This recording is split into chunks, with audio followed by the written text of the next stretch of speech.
तो दोस्तों नमस्कार, क्या हाल है। स्वागत है आपका खबर एचपी में। तो आइए नजर डालते हैं हिमाचल की तमाम मुख्य बड़ी खबरों पर। अगर इससे पहले आप वीडियो को लाइक नहीं किए हैं तो लाइक कर दीजिए और चैनल में नए हैं तो चैनल को सब्सक्राइब कर लीजिए। हिमाचल में फिल्म नीति और लड़कियों के विवाह की न्यूनतम आयु 21 वर्ष करने पर लगी मुहर। कैबिनेट में इन प्रस्तावों को मिली मंजूरी। हिमाचल प्रदेश में मंत्रिमंडल की बैठक में कई अहम फैसलों पर मुहर लगी है। वह मीटिंग के बाद मीडिया को जानकारी देते हुए राजस्व मंत्री जगत सिंह नेगी और तकनीकी शिक्षा मंत्री राजेश धर्मानी ने कहा कि प्रदेश के आगामी बजट सत्र को लेकर बैठक में चर्चा हुई। वह फिल्म नीति से लेकर लड़कियों के विवाह की न्यूनतम आयु 21 वर्ष करने के फैसलों पर निर्णय लिए गए। हिमाचल में सरकारी नौकरियों के खुले द्वार। स्कूलों कॉलेजों में भर्ती होंगे 2600 गेस्ट टीचर। जी प्रदेश के सरकारी स्कूलों में पीरियड आधार पर बच्चों को शिक्षा देने के लिए 2600 शिक्षकों की भर्ती होगी। ताकि जिन स्कूलों में शिक्षकों की कमी चल रही है ऐसे स्कूलों में बच्चों को नियमित तौर पर पढ़ाने के लिए शिक्षक मिल जाए। वहीं प्रदेश मंत्रिमंडल की बैठक में शैक्षिक मानकों को बढ़ावा देने तथा अगली पीढ़ी को विकसित करने के लिए प्रारंभिक एवं उच्च शिक्षा विभाग में वार्षिक पीरियड आधार पर गेस्ट टीचर को सैद्धांतिक स्वीकृति प्रदान की गई। हिमाचल में एडवेंचर टूरिज्म को बढ़ावा देने की गतिविधियां तेज। धर्मशाला के नजदीक ट्रैकिंग मार्गों पर प्रवेश शुल्क में 50% कटौती। हिमाचल प्रदेश में साहसिक पर्यटन को बढ़ावा देने की गतिविधियां तेज हो रही है। सरकार ने धर्मशाला के नजदीक त्रिउंड व अन्य ट्रैकिंग मार्गों पर प्रवेश व टेंटिंग शुल्क में 50% की कटौती कर दी है। साथ ही पंजीकृत स्थानीय टूरिस्टिक गाइडों से किसी तरह का शुल्क सरकार नहीं लेगी। सुकू के निर्देशों के बाद धर्मशाला वन वृत्त ने ट्रैकिंग रूटों पर शुल्क में कटौती का फैसला लिया है। पहली कक्षा में दाखिले के लिए आयु में 6 महीने की छूट। एकल नारियों को मकान बनाने के लिए मिलेगा 1.5 लाख रुपये। जी हिमाचल प्रदेश मंत्रिमंडल ने शुक्रवार को कई अहम फैसले लिए हैं। मुख्यमंत्री सुखविंदर सिंह सुक्खू की अध्यक्षता में आयोजित बैठक के दौरान फैसला लिया गया कि प्राथमिक पाठशालाओं में पहली कक्षा में प्रवेश लेने की आयु सीमा में 6 महीने की छूट दी जाएगी। यानी कि नर्सरी में 3 वर्ष से अधिक, एलकेजी में 4+ और यूकेजी में 5 साल से अधिक आयु के बच्चों को दाखिला मिल सकेगा। इसके अलावा प्रारंभिक और उच्च शिक्षा विभाग में पीरियड आधारित अतिथि शिक्षकों को शामिल करने के लिए सैद्धांतिक मंजूरी दी गई है। वहीं बैठक में लोक निर्माण विभाग में कनिष्ठ अभियंता के 40 पद और कनिष्ठ तकनीशियन के 25 पद, जल शक्ति विभाग में कार्य निरीक्षक के 20, राजस्व प्रशिक्षण संस्थान जोगिंदरनगर में विभिन्न श्रेणियों के 7 पद और सैनिक कल्याण विभाग में विभिन्न श्रेणियों के 5 पद भरने का निर्णय लिया गया। वहीं नागरिक अस्पताल सुजानपुर को 100 बिस्तर से अपग्रेड करने के साथ विभिन्न श्रेणियों के 35 पदों के सृजन और भरने को भी मंजूरी दी गई। वहीं मंत्रिमंडल ने लड़कियों के विवाह योग्य आयु 18 वर्ष से बढ़ाकर 21 वर्ष करने और संबंधित अधिनियमों और नियमों में आवश्यक संशोधन करने का निर्णय लिया गया। लोकसभा चुनाव से पहले जागरूक होंगे मतदाता। 25 से राष्ट्रीय मतदाता दिवस पर शुरू होगा अभियान। राज्य निर्वाचन आयोग ने मतदाताओं को जागरूक करने के लिए अभियान छेड़ेगा। यह अभियान इसी महीने 25 जनवरी से शुरू होगा। राष्ट्रीय मतदाता दिवस के मौके पर निर्वाचन आयोग प्रदेश के अलग अलग जगहों पर नए मतदाताओं को जागरूक करेगा। निर्वाचन आयोग ने पूरे प्रदेश में अभियान चलाने को लेकर अधिकारियों को जागरूक रहने के निर्देश जारी किए हैं। मुख्य निर्वाचन अधिकारी मनीष गर्ग के अनुसार आगामी दिनों में लोकसभा चुनाव को लेकर गतिविधियां तेज होंगी। इसमें मतदाताओं को उनके मतदान के लिए जागरूक किया जाएगा। 25 जनवरी को राष्ट्रीय मतदाता दिवस मनाया जाएगा। इसमें अधिक युवा मतदाताओं को राजनीतिक प्रक्रिया में भाग लेने के लिए प्रोत्साहित किया जाएगा। प्रदेश में अक्टूबर के समय 68 विधानसभा निर्वाचन क्षेत्रों की फोटोयुक्त मतदाता सूचियों में कुल 54,97,216 मतदाताओं के नाम दर्ज थे। फिर से निरीक्षण के दौरान कुल 1,04,882 मतदाता दर्ज हुए। बताया गया कि उक्त पुनर्निरीक्षण के दौरान 18 से 19 आयु वर्ग के 48,183 नए मतदाताओं के नाम दर्ज हुए हैं। 1,000 करोड़ रुपए का नया कर्ज लेने की अधिसूचनाएं जारी।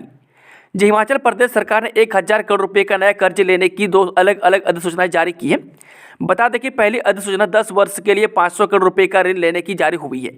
दूसरी 15 साल के लिए 500 करोड़ रुपए का कर्ज लेने की ही जारी हुई है। राज्य सरकार के प्रधान सचिव वित्त विभाग का कार्यभार देख रहे RD नजीम ने जारी की है। यह कर्ज विकास कार्यों पर खर्च किया जाएगा। इसके लिए भारतीय रिजर्व बैंक की अनुमति ली गई है। हिमाचल में फिर बढ़ेंगे सीमेंट के दाम। कंपनियों ने डीलरों को भेजे मैसेज। हिमाचल में नए साल में महंगाई की एक और मार पड़ने वाली है। सीमेंट के दाम फिर बढ़ने वाले हैं। प्रदेश में सीमेंट कंपनियों ने दाम बढ़ाने की तैयारी कर ली है। इस बार प्रदेश में सीमेंट के दाम 5 रुपये प्रति बैग बढ़ाए जा सकते हैं। कुछ कंपनियों ने अपने डीलरों को सीमेंट के 5 रुपये तक दाम बढ़ाने का मैसेज दिया है। हालांकि कंपनियों की रविवार से दाम बढ़ाने की योजना है।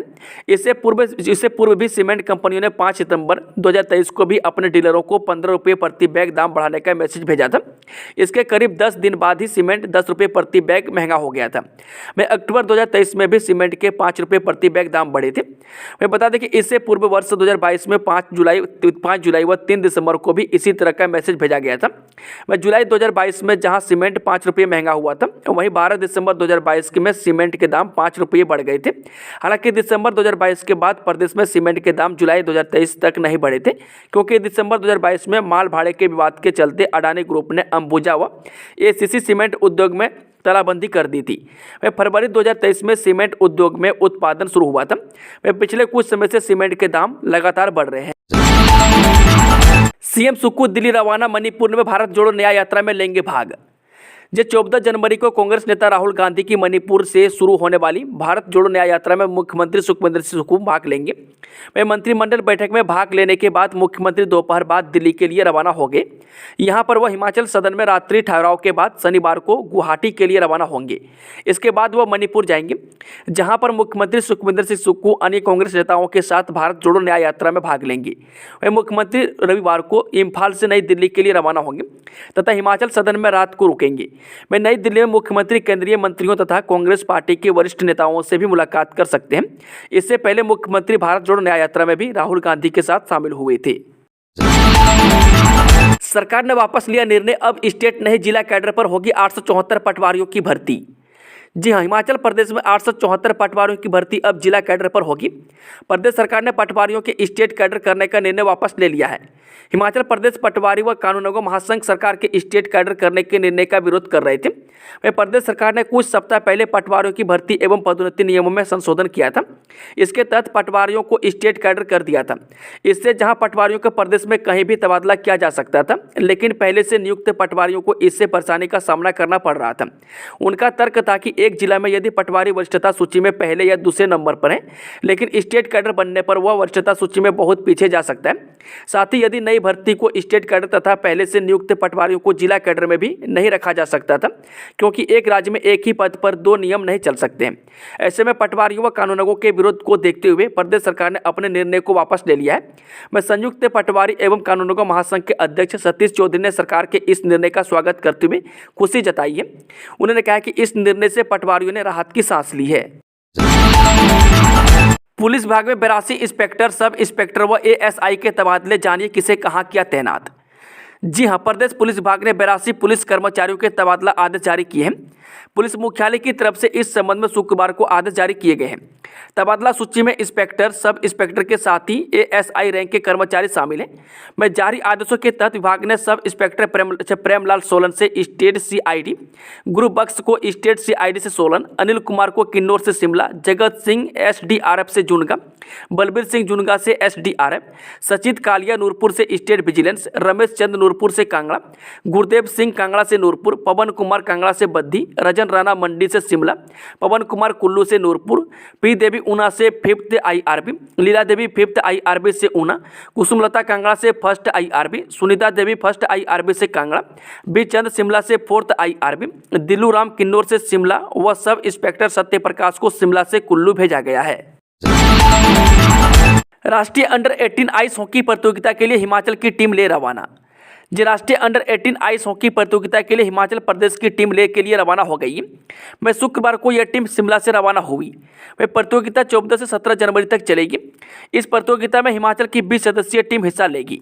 वह टीम में 19 खिलाड़ी काजा से हैं, जिनमें छेरिंग नमग्याल, जिम्मेट नॉरफेल, कुनगा वांगपो, नवांग सिंगे, नवांग वेंगचुंग, नॉरफल छोडोन, सोलोम वेंगचुंग, टपका तेंजिन, तेंजिन छोडोन, तेंजिन कुसांग, तेंजिन लपका, तेंजिन नोरगे, तेंजिन तासी, तेंजिन येसी, तेंजिन योंटेन, तेंजिन जैंगपो, तेंजिन गवा व कर्मा तेंजिन गुरमेट शामिल हैं, जबकि एक खिलाड़ी प्रणवत सिंह शिमला से हैं। त्रियुण और अन्य ट्रैकिंग मार्गों के लिए प्रवेश व टेंटिंग शुल्क में 50% की कटौती। जी, हिमाचल प्रदेश में बर्फबारी नहीं होने के कारण सैलानियों की आमद कम हो गई है। ऐसे में प्रदेश सरकार व निजी पर्यटन कारोबारी सैलानियों को आकर्षित करने के लिए नए नए उपाय कर रहे हैं। इसके तहत जहां सैलानियों को होटलों के कमरों में रियायती दी जा रही थी, वहीं खाने पीने में भी छूट दी जा रही है। इस कड़ी में वन विभाग ने भी विशेष छूट प्रदान करने का निर्णय लिया है ताकि सैलानियों को हिमाचल में आने के लिए आकर्षित किया जा सके। इसके तहत वन विभाग के धर्मशाला वन वृत्त ने त्रिवेणी और अन्य ट्रैकिंग मार्गों के लिए प्रवेश शुल्क और टेंटिंग शुल्क में 50% की छूट प्रदान करने का निर्णय लिया है। केवल आरएसएस का सदस्य होने पर ट्रांसफर गैर कानूनी, हाईकोर्ट ने लगाई तबादला आदेश पर रोक। हिमाचल हाईकोर्ट ने आरएसएस का सदस्य होने के आरोप पर किए गए तबादला आदेश पर रोक लगा दी है। मुख्य न्यायाधीश एस रामचंद्र राव की खंडपीठ ने शुक्रवार को फैसला सुनाया। कोर्ट ने प्रारंभिक सुनवाई के दौरान पाया कि प्रार्थी सुरेश कुमार जसवाल का तबादला केवल इसलिए किया गया कि वह आरएसएस का सदस्य है। वह कोर्ट ने इसे प्रथम दृष्टया मनमाना, गैर कानूनी और संविधान द्वारा दिए गए समानता के अधिकार का उल्लंघन बताया है। एसजेवीएन को मिला ग्रेड +2 वर्ग का प्रतिष्ठित अंतर्राष्ट्रीय अवार्ड। जी हां, एसजेवीएन को ग्रेड +2 वर्ग के रूप में प्रमाणित किया गया। यह प्रमाणन भारत के ग्रेड +2 वर्ग द्वारा जारी किया गया है। बता दें कि एसजेवीएन के अध्यक्ष और प्रबंधन निदेशक नंदलाल शर्मा ने शुक्रवार को यह जानकारी दी। उन्होंने कहा कि यह प्रतिष्ठित अवार्ड एसजेवीएन की अपने कर्मचारियों के लिए सकारात्मक एवं सहायक कार्य संस्कृति को बढ़ावा देने की अटूट प्रतिबद्धता का प्रमाण है। उन्होंने कहा कि यह उपलब्धि एक ऐसे कार्यस्थल को विकसित करने के लिए हमारी पूरी टीम के समर्पण को दर्शाती है, जो कर्मचारियों की भलाई को प्राथमिकता देता है और सहयोग एवं विकास की संस्कृति को बढ़ावा देता है। बद्दी पुलिस में भी तैनात होंगे ट्रैफिक वॉलंटियर, इस तरह कर आवेदन। जी, हिमाचल पुलिस की ट्रैफिक वॉलंटियर योजना के तहत अब बद्दी पुलिस में भी पायलट आधार पर निःशुल्क ट्रैफिक वॉलंटियर नियुक्त किए जाएंगे। योजना के तहत 18 वर्ष से अधिक आयु के लोगों को स्वैच्छिक रूप से सेवाएं देने के लिए नियुक्त किया जाएगा। इन्हें यातायात के बेहतर प्रबंधन, सड़क सुरक्षा और जन जागरूकता पैदा करने में बद्दी पुलिस की मदद करनी होगी। योजना से जुड़ने में इच्छुक व्यक्ति 31 जनवरी तक अपने नज़दीकी पुलिस स्टेशन में आवेदन जमा करवा सकते हैं। इसके बाद उपमंडल पुलिस अधिकारी उन्हें बातचीत के लिए बुलाएंगे और सत्यापन करेंगे। वह पुलिस अधीक्षक बद्दी की मंजूरी के बाद ट्रैफिक वॉलंटियर की सूची को अंतिम रूप दिया जाएगा। ट्रैफिक जन जागरूकता के लिए योजना में लड़कियों और महिलाओं की भागीदारी भी सुनिश्चित की जाएगी। सुप्रीम कोर्ट ने रद्द किया कुंडू का ट्रांसफर ऑर्डर, बने रहेंगे हिमाचल के डीजीपी। हिमाचल प्रदेश के पूर्व डीजीपी संजय कुंडू को सुप्रीम कोर्ट से फिर एक बार राहत मिली है। सुप्रीम कोर्ट ने शुक्रवार को कुंडू की अपील पर उन्हें पद से ट्रांसफर करने का हाईकोर्ट का आदेश रद्द कर दिया। इस फैसले के बाद संजय कुंडू वापस डीजीपी के पद पर बने रहेंगे। कुंडू पर पालमपुर के कारोबारी निशांत शर्मा के संपत्ति विवाद में दखल देने और उन्हें धमकाने का आरोप है। हिमाचल हाईकोर्ट ने इस पर मामले में संज्ञान लेते हुए कुंडू को डीजीपी पद से हटाकर किसी और पद पर ट्रांसफर करने का आदेश दिया था। हालांकि कुंडू को सुप्रीम कोर्ट ने राहत देते हुए ट्रांसफर आदेश पर अमल से रोक दिया है, लेकिन बाद में अपने ही आदेश को रद्द करने की कुंडू की अपील को हाईकोर्ट ने मानने से इनकार कर दिया था। इसके बाद कुंडू फिर सुप्रीम कोर्ट गए और उन्हें दूसरी बार राहत मिली है। ऊना में पकड़ाए नकली दवाओं का गोदाम, अब मास्टरमाइंड की तलाश में छापे। ऊना की ग्राम पंचायत बसोली में शुक्रवार को पुलिस ने नकली दवाओं का एक बड़े गोदाम का भंडाफोड़ कर दिया। पुलिस के छापे में नकली और प्रतिबंधित दवाओं का बड़ा जखीरा बरामद हुआ है। हालांकि पुलिस के छापे की भनक गोदाम के संचालक को लग गई थी, इसलिए दवाओं को जलाकर सबूत मिटाने के प्रयास किए गए। पुलिस मास्टरमाइंड की तलाश में कई जगह छापे मार रही है। इस मामले का मास्टरमाइंड यूपी का रहने वाला बताया जाता है। जो करीब 25 साल से वहां रह रहा है, वह एक निजी स्कूल का भी संचालक बताया जाता है। छापे के दौरान पुलिस को एक सेप्टिक टैंक से दवाओं को रैप करने वाले पेपर रोल भी बड़ी मात्रा में मिले हैं। पुलिस अब इस मामले में स्वास्थ्य विभाग के ड्रग इंस्पेक्टर के साथ मिलकर जांच में आगे बढ़ रही है। यह पता लगाने का प्रयास किया जा रहा है कि क्या इन दवाओं का मैन्युफैक्चरिंग इसी जगह पर होता था या फिर किसी अन्य स्थान पर। ट्यूशन पढ़ाने वाले अध्यापक पर लगे छात्रों के साथ छेड़छाड़ व अश्लील हरकतें करने के आरोप। जिला में ट्यूशन पढ़ाने वाले अध्यापक पर 2 छात्रों के साथ अश्लील हरकतें करने और छेड़छाड़ करने के आरोप लगे। मामला मंडी शहर में संचालित एक स्टेशन सेंटर का है। टीचर के इस हरकतों के बाद छात्राओं के अभिभावकों ने महिला थाना में शिकायत दर्ज करवाई है। पुलिस से मिली जानकारी के अनुसार मंडी शहर में चल रहे एक ट्यूशन सेंटर के अध्यापक पर आरोप लगा है कि उसने छात्राओं के साथ अश्लील हरकतें और छेड़छाड़ की, जिसके बाद इन दोनों छात्राओं ने यह बात अपनी सहेलियों और अभिभावकों को बताई।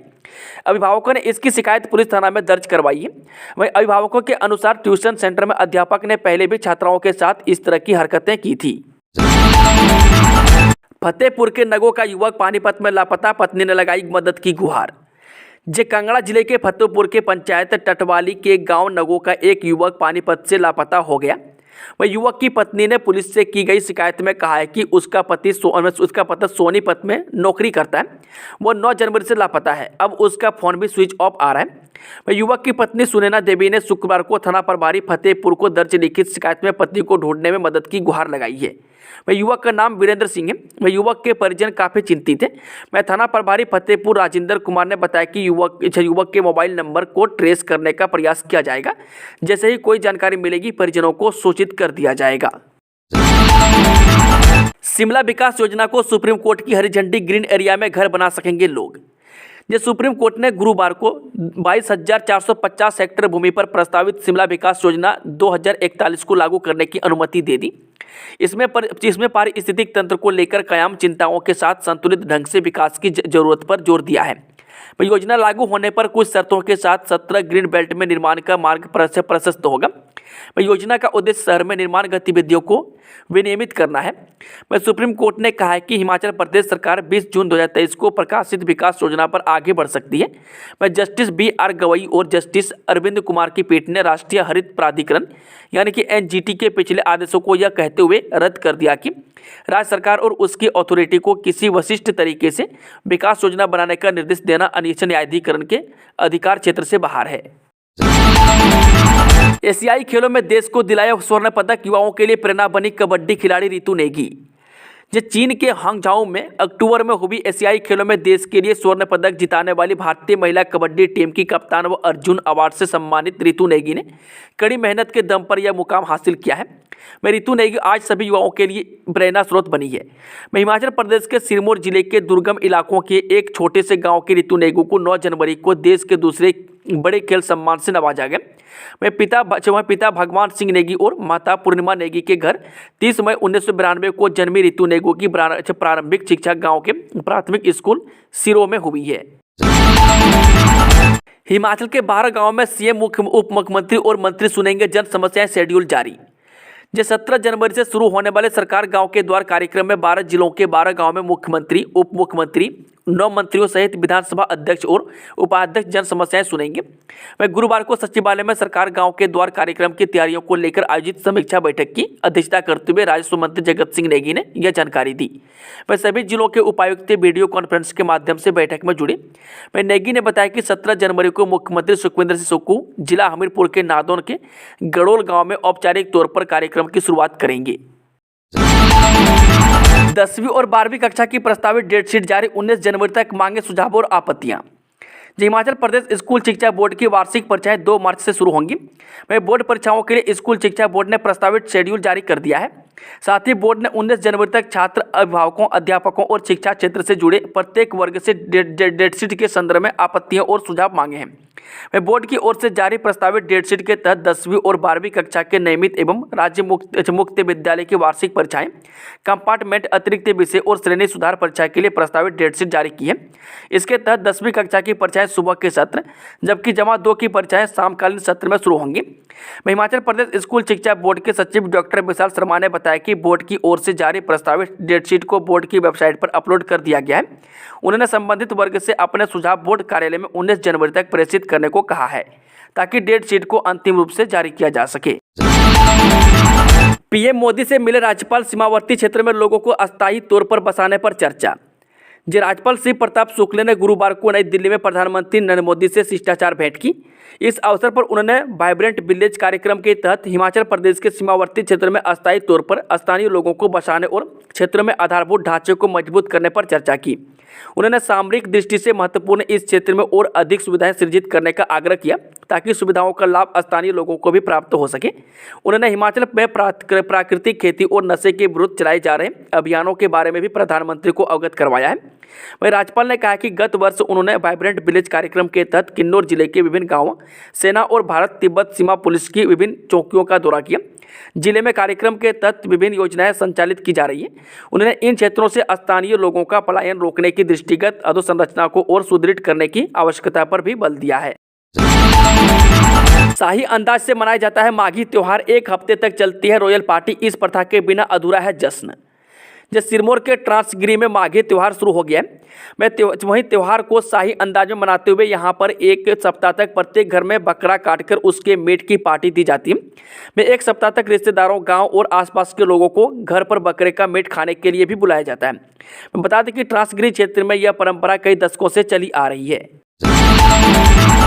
देवभूमि के लोगों को रामलला के दर्शन करवाएगी बीजेपी। 25 जनवरी से 30 मार्च तक अयोध्या के लिए चलेंगी विशेष ट्रेनें। जहाँ अयोध्या आने जाने के लिए विभिन्न रेलवे स्टेशनों से विशेष ट्रेनें चलाई जाएंगी। वे लोगों को रेल किराए व खाने का मात्र 1145 रुपये देना होगा। राम भक्तों के लिए स्लीपर श्रेणी की व्यवस्था रहेगी। में 1000 किलोमीटर के सफर के लिए स्लीपर श्रेणी का आने जाने का किराया मात्र 715 रुपये रहेगा। में 430 रुपये खाने के लगेंगे। राम भक्तों को किसी प्रकार की असुविधा न हो, उनके साथ भाजपा कार्यकर्ता जाएंगे। हिमाचल को सबसे बड़ी राहत, कृष्णा लैब ने खत्म की हड़ताल। 1 घंटे में मिल जाएंगी टेस्ट सुविधाएं। जो हिमाचल में हेल्थ इमरजेंसी खत्म हो गई है। सरकारी अस्पतालों में स्थापित कृष्णा लैब की हड़ताल शुक्रवार को खत्म हो गई। अब 1 घंटे में काम पर लौटे आएंगे सभी कर्मचारी। वह मुख्यमंत्री के हस्तक्षेप से मामला सुलझाया गया है। वह स्वास्थ्य सचिव के साथ बैठक के बाद हड़ताल वापस लेने का फैसला लिया है। बता दें कि कृष्णा लैब में सेवाएं बहाल करने को लेकर गुरुवार को दिन भर प्रबंधन और सरकार के बीच वार्तालाप चलती रही, लेकिन देर शाम तक कोई नतीजा सामने नहीं आ पाया था। वह स्वास्थ्य सचिव ने इस मामले को लेकर कृष्णा लैब प्रबंधन की बैठक बुलाई थी। वह बैठक में लैब को होने वाले भुगतान और लैब के ठप होने से मरीजों को पेश आ रही मुश्किलों पर चर्चा की गई। वह राज्य सरकार ने लैब प्रबंधन को काम पर लौटने के लिए मनाने का प्रयास किया, लेकिन भुगतान लिए बगैर लैब प्रबंधन इसके लिए तैयार नहीं हुआ। मैं अब शुक्रवार को मुख्यमंत्री के हस्तक्षेप के बाद कृष्णा लैब की हड़ताल खत्म हो गई है। मैं अब सभी 650 संस्थानों में कृष्णा लैब की सेवाएं बहाल हो गई है। 2.5 मंजिल की बंदिश से राजधानी शिमला मुक्त, सुप्रीम कोर्ट ने एनजीटी के फैसले को कर दिया खारिज। जिस सुप्रीम कोर्ट ने गुरुवार को दिए फैसले में राजधानी शिमला को भवन निर्माण पर लगी 2.5 मंजिल की बंदिश को हटा दिया है। सुप्रीम कोर्ट ने 2017 में नेशनल ग्रीन ट्रिब्यूनल द्वारा दिए गए इस फैसले को रद्द कर दिया है। उच्चतम न्यायालय ने शिमला डेवलपमेंट प्लान की हक में फैसला देते हुए नए भवन निर्माण का रास्ता साफ कर दिया है। न्यायाधीश BR गवई और न्यायाधीश अरविंद कुमार की खंडपीठ ने 100 पन्नों के अपने फैसले में कहा कि ग्रीन बेल्ट में फंसे प्लॉट के बदले मुआवजा देने का मामला संबंधित प्रावधानों के तहत अलग से उठाया जा सकता है। खंडपीठ ने कहा कि शिमला डेवलपमेंट प्लान बनाते समय कई एक्सपर्ट शामिल किए गए, जिन्होंने भविष्य में इकोलॉजी को होने वाले खतरे को भी देखा। चुनावों से पहले प्रदेश में हो सकते हैं बड़े परिवर्तन, सत्ता में संतुलन साधने को दिल्ली में बड़ी हलचल। जो लोकसभा चुनावों से पहले हिमाचल में बड़े परिवर्तन के संकेत मिल रहे हैं। सत्ता में संतुलन साधने के लिए दिल्ली में चल रही हलचल कभी भी सामने आ सकती है। वह वित्तीय हालात से लेकर प्रशासनिक कमजोरी में सुधार करने सहित कई पहलुओं पर कांग्रेस हाईकमान सख्त दिख रहा है। वह रूठे कांगड़ा सहित वरिष्ठ नेताओं को अधिमान देने और क्षेत्रीय संतुलन को साधने में रही कमजोरियों को भी लोकसभा चुनावों से पहले ठीक किया जा सकता है। वह मंत्रियों की परफॉर्मेंस और वरिष्ठता को लेकर भी सियासत से कसमकस चल रही है। ऐसे में आने वाले समय में कई बड़े फेरबदल देखने को मिल सकते हैं। वह प्रदेश की राजनीति में पिछले कुछ समय से मचे घमासान के बीच दिल्ली के गलियारों में सियासत से गुना भाग शुरू हो गया है। वह प्रदेश में बने आर्थिक हालत को हैंडल करना बड़ा एवं गंभीर मसला माना जा रहा है। मैं इससे जुड़े हर पहलुओं को बारीकी से देखा जा रहा है। इतना ही नहीं, प्रशासनिक कमजोरियां और ब्यूरोक्रेसी से जुड़े मसले भी केंद्रीय हाईकमान के समक्ष उठ रहे हैं। प्री बिजली नहीं लेंगे बोर्ड कर्मचारी, OPS के नारों के बीच ज्वाइंट फ्रंट का प्रस्ताव। जो ओल्ड पेंशन पर बिजली बोर्ड में बवाल शुरू हो गया है। वह प्रदेश भर के कर्मचारी सड़क पर उतर आए हैं और एक मत से पुरानी पेंशन बहाल करने का आह्वान किया है। वह बिजली बोर्ड कर्मचारी अस्थायी प्रबंध निदेशक की मांग पर भी संघर्षरत हैं। वह प्रदेश भर से शिमला पहुंचे बिजली बोर्ड कर्मचारियों ने गुरुवार को पहले कुमार हाउस और उसके बाद चौड़ा मैदान में दोनों मांगों को लेकर जमकर नारेबाजी की। वह ज्वाइंट फ्रंट के बैनर तले आयोजित इस प्रदर्शन के कर्मचारियों ने ओल्ड पेंशन बहाल होने तक संघर्ष को जारी रखने के भी फैसला लिया गया। इस मौके पर फ्रंट के नेताओं ने धरना प्रदर्शन के माध्यम से बिजली बोर्ड की बिगड़ती वित्तीय स्थिति पर भी चिंता जताई। इसके कारणों पर भी चर्चा की गई। वह फ्रंट ने प्रदेश भर से पहुंचे कर्मचारियों और अभियंताओं के बीच प्रस्ताव रखा कि बिजली कर्मचारी और अभियंता फ्री की बिजली नहीं लेंगे। वह फ्रंट का मानना है कि प्रदेश में एक ऐसा वर्ग है इस बिजली की सब्सिडी की जरूरत रहती है। भंग आयोग के पूर्व सचिव को मिली जमानत, कंप्यूटर ऑपरेटर जूनियर ऑडिटर मामले में हुई थी गिरफ्तारी। जो भर्ती परीक्षा पेपर लीक मामले उजागर होने के बाद भंग हो चुके हिमाचल प्रदेश कर्मचारी चयन आयोग के सचिव रहे HAS अधिकारी डॉक्टर जितेंद्र कंवर को दूसरी बार फिर जमानत पर रिहा कर दिया गया। वे गत 28 दिसंबर 2023 से न्यायिक हिरासत में चल रही थी। वे 8 जनवरी को उन्हें कोर्ट ने जमानत पर रिहा कर दिया है। वह बता दें कि आरोपी HAS अधिकारी को जांच एजेंसी विजिलेंस ने 12 दिसंबर 2023 को गिरफ्तार किया था। उनकी यह गिरफ्तारी पोस्ट कोड 1003 के तहत कंप्यूटर ऑपरेटर और पोस्ट कोड 1036 के तहत होने वाली जूनियर ऑडिटर की भर्ती परीक्षा में गड़बड़ी के चलते की गई थी। अब प्रदेश से बाहर बेच सकेंगे क्रशर मटेरियल। सरकार ने गगरेट उपमंडल की क्रशर यूनिटों से हटाई पाबंदी। जो उपमंडल गगरेट में स्थित क्रशर उद्योग पर प्रदेश से बाहर क्रशर मटेरियल बेचने पर लगाई गई रोक को प्रदेश सरकार ने हटा लिया है। वह गुरुवार को उद्योग विभाग के जियोलॉजिकल विंग ने इस आशय के लिखित आदेश जारी किए हैं। वह प्रदेश सरकार ने 29 सितंबर 2023 को उपमंडल गगरेट के क्रशर उद्योग से प्रदेश से बाहर क्रशर मटेरियल बेचने पर रोक लगाई थी, जिसे करीब 3.5 माह बाद हटाया है। वह प्रदेश सरकार के इस आदेश से उपमंडल गगरेट के क्रशर उद्योग ने भी राहत की सांस ली है। शिमला डेवलपमेंट प्लान पर गरमाई राजनीति। कांग्रेस भाजपा ने पेश किए दावे। सचिवालय में हो रही जमकर चर्चा। जब सुप्रीम कोर्ट से NGT के फैसले पर रोक के बाद अब राजधानी में राजनीति भी पूरी तरह से गर्मा गई है। वह भाजपा ने तर्क दिया है कि शहर के लिए डेवलपमेंट प्लान तैयार करने का काम बीजेपी के सरकार के समय में हुआ और प्लान के दम पर सुप्रीम कोर्ट ने शिमला में 2.5 मंजिल से ज़्यादा भवन बनाने के प्रस्ताव को मंजूरी दे दी है। हिमाचल में उचित मूल्य की दुकानों के लिए 15 फरवरी तक कर आवेदन। यहां जाना अप्लाई करने का पूरा प्रोसीजर। जो खाद्य नागरिक आपूर्ति एवं उपभोक्ता मामले के जिला नियंत्रक पुरुषोत्तम सिंह ने बताया कि जिला कांगड़ा के विभिन्न विकास खंडों में सार्वजनिक वितरण प्रणाली के अंतर्गत उचित मूल्य की दुकान आवंटित की जानी है, जिसके लिए ऑनलाइन आवेदन जमा करने की अंतिम तिथि 15 फरवरी से है। इस संदर्भ में अधिक जानकारी के लिए विभाग के दूरभाष नंबर 01892222877 पर सभी कार्य दिवस के दौरान संपर्क कर सकते हैं। हिमाचल की 4 वर्षीय बच्ची कर गई बड़ा काम। 2 मरीजों को दे गई जीवन दान। जो चंडीगढ़ के स्नातकोत्तर चिकित्सा शिक्षा एवं अनुसंधान संस्थान में गुर्दों के काम बंद कर देने की वजह से जिंदगी और मौत से जूझ रहे 2 मरीजों को दिमागी रूप से मृत 4 साल की बच्ची के कारण नई जिंदगी मिली। मैं 2 जनवरी को हिमाचल की 4 साल की बच्ची ऊंचाई से गिरने के बाद बेहोश हो गई थी। मैं इमरजेंसी में चंबा के मेडिकल कॉलेज ले गई। हालत ज़्यादा गंभीर होने पर doctor Rajendra Prasad medical college Tanda refer किया गया। मैं जहां से 3 जनवरी को PGI चंडीगढ़ रेफर किया गया। मैं जिस समय बच्ची को PGI लाया गया उसकी हालत बड़ी गंभीर थी। इलाज के बावजूद हालात में सुधार नहीं हो रहा। वहीं 9 जनवरी को सभी प्रोटोकॉल के बाद उसे ब्रेन डेड घोषित कर दिया गया। जब यह स्पष्ट हो गया कि बच्ची अपनी स्थिति से बाहर नहीं आ पाएगी तो PGI के प्रत्यारोपण समन्वयकों ने उसके पिता से संपर्क किया और बच्ची के अंगदान पर विचार करने का अनुरोध किया। वह पिता ने धैर्य दिखाते हुए अंगदान की सहमति दी। बयान में कहा गया है कि परिजनों द्वारा बच्ची के अंगदान करने का फैसला जिंदगी और मौत से जूझ रहे कई मरीजों के लिए नई जिंदगी की एक किरण लेकर आया। परिजनों के इस साहसिक फैसले ने जिंदगी और मौत से जंग लड़ रहे उन 2 मरीजों की जान बचाई जिनके गुर्दों ने काम करना बंद कर दिया था। तो दोस्तों, खबरों का सिलसिला समाप्त होता है। अगर जानकारी पसंद आए तो वीडियो को लाइक शेयर चैनल को सब्सक्राइब जरूर करें।